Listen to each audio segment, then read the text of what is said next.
पत्नी। कोर्ट में जब केस चल रहा है, जब 1.5 साल हो गया थी, मेरा कौन पति है? हम इसको पति नहीं मानते। ये हमको नहीं मानती हो, लेकिन हम मानते हैं।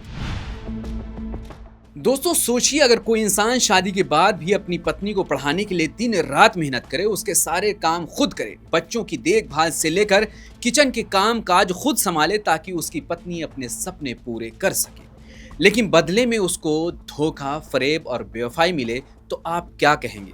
सोचिए अगर आपके साथ ऐसा हो तो। लेकिन आज समाज में ऐसी कई घटनाएं देखने को मिल रही। दोस्तों पहले आप ये वीडियो देखिए, इसके बारे में हम डिटेल से बात करते हैं। पति होने के नाते तुम कोई पति नहीं। कोर्ट में जब केस चल रहा है, जब 1.5 साल हो गया थी, मेरा कौन पति है? हम इसको पति नहीं मानते। ये हमको नहीं मानती हो, लेकिन हम मानते हैं। जब तक हमें तलाक नहीं मिला तब तक तुम्हारी फोकस नहीं, हम नहीं जाएंगे सर आपके साथ। पहले इनके वकील को यहाँ ये ताला मारे हैं।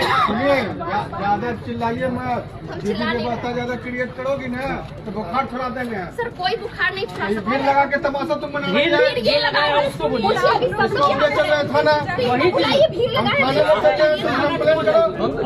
आप कौन है? अरे हमको घेर अरे कंप्लेंट तुम यही रूम में था तो आप इनके बीच में कैसे आ गए? ये हमको समझते आशिक हम ताला मारा कंप्लेंट रूम में था, चलिए ताला मारे।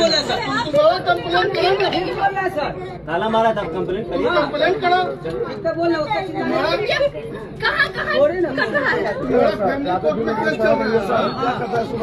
दोस्तों ये वीडियो जो आपने देखा, ये घटना बिहार के वैशाली जिले का बताया जा रहा है, जहां पति ने कथित तौर पर अपनी जमीन को बेचकर पत्नी को पढ़ाया लिखा और बीएड की डिग्री हासिल कराई। लेकिन जब महिला को टीचर की नौकरी मिली तो उसने साथ में रहने से इनकार कर दिया, यहाँ तक कि अपने 10 साल के बच्चे को भी अपनाने से इनकार कर दिया। पति ने आरोप लगाया कि उसकी पत्नी अपने पुराने बॉयफ्रेंड के साथ लिव इन में रह रही है। पति का नाम अमन कुमार जबकि पत्नी का नाम गुंजन कुमारी है। इन दोनों से इनका एक 10 साल का बेटा भी है। पति ने दावा करते हुए बताया कि सबसे पहले बेटे ने ही पत्नी की अविवाहित संबंध की जानकारी दी थी। हुआ कुछ ऐसा था कि एक दिन पति अमन बिना बताए अचानक हाजीपुर पहुंचा पत्नी गुंजन से मिलने के लिए, जहां पर वो नौकरी कर रही थी। लेकिन वहां उसने पत्नी को दूसरे मर्द के साथ आपत्तिजनक हालत में देखा। अमन ने फौरन बाहर से दरवाजा बंद करके पुलिस को सूचना दी, लेकिन इस बीच हंगामा इतना ज्यादा हुआ, शोर इतना ज्यादा हुआ, जिसकी वजह से वहां स्थानीय लोग पहुंच गए और गुंजन और उसके प्रेमी को बाहर निकाला गया।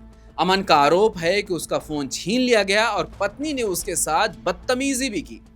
अमन ने यह भी आरोप लगाया कि गुंजन से जब उसका प्रेमी मिलने आता था तो वो अपने बेटे से कहती थी कि अगर कोई पूछे तो बताना कि मामा आए थे। वाज़ेह रहे कि अमन और गुंजन की शादी साल 2013 में हुई थी। शुरू में सब कुछ ठीक था, उनका एक बेटा भी हुआ। अमन के मुताबिक गुंजन ने 12वीं में अच्छे नंबर हासिल किए थे और शादी के बाद वो अपनी पढ़ाई को जारी रखना चाहती थी।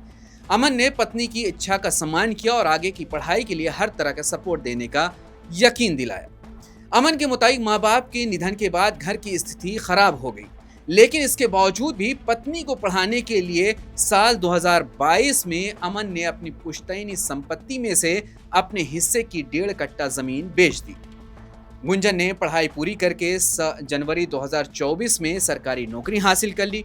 नौकरी मिलने के बाद गुंजन को कुछ महीनों के लिए ट्रेनिंग के लिए दूसरे शहर जाना पड़ा, जहां उसकी मुलाकात उसके कॉलेज बॉयफ्रेंड प्रेम प्रकाश जायसवाल से हुई और वहीं से इन दोनों का मिलना जुलना शुरू हो गया। और इस बीच ही अमन को बेटे से पता चला कि प्रेम प्रकाश अक्सर गुंजन से मिलने आता है और कई दिनों तक साथ में वहीं रुकता भी है। अमन का दावा है कि पिछले साल जनवरी में गुंजन ने कहा कि वो अपनी महिला सहकर्मियों के साथ दार्जिलिंग जा रही है, इसलिए वो अपने साथ बेटे को घर लेकर जाए। अमन ने इसका विरोध किया, लेकिन गुंजन चली गई। दार्जिलिंग जाने के बाद अमन ने गुंजन से संपर्क करना चाहा, कई बार फोन लगाया, लेकिन संपर्क नहीं हो सका। शक होने पर अमन ने पत्नी की सहकर्मियों से पूछा तो सच पता चलने पर उसके पैरों तले से जमीन खिसक गई, क्योंकि कोई भी महिला टीचर गुंजन के साथ दार्जिलिंग नहीं गई थी। अमन का आरोप है कि गुंजन अपने बॉयफ्रेंड के साथ ही दार्जिलिंग गई हुई थी। दार्जिलिंग से वापस लौटने के बाद गुंजन ने उनके साथ यानी पति के साथ रहने से इनकार कर दिया और कहा कि वो अपने बॉयफ्रेंड प्रेम प्रकाश के साथ ही रहेगी। अमन ने गुंजन पर उस पर झूठा केस दर्ज करने का आरोप लगाया।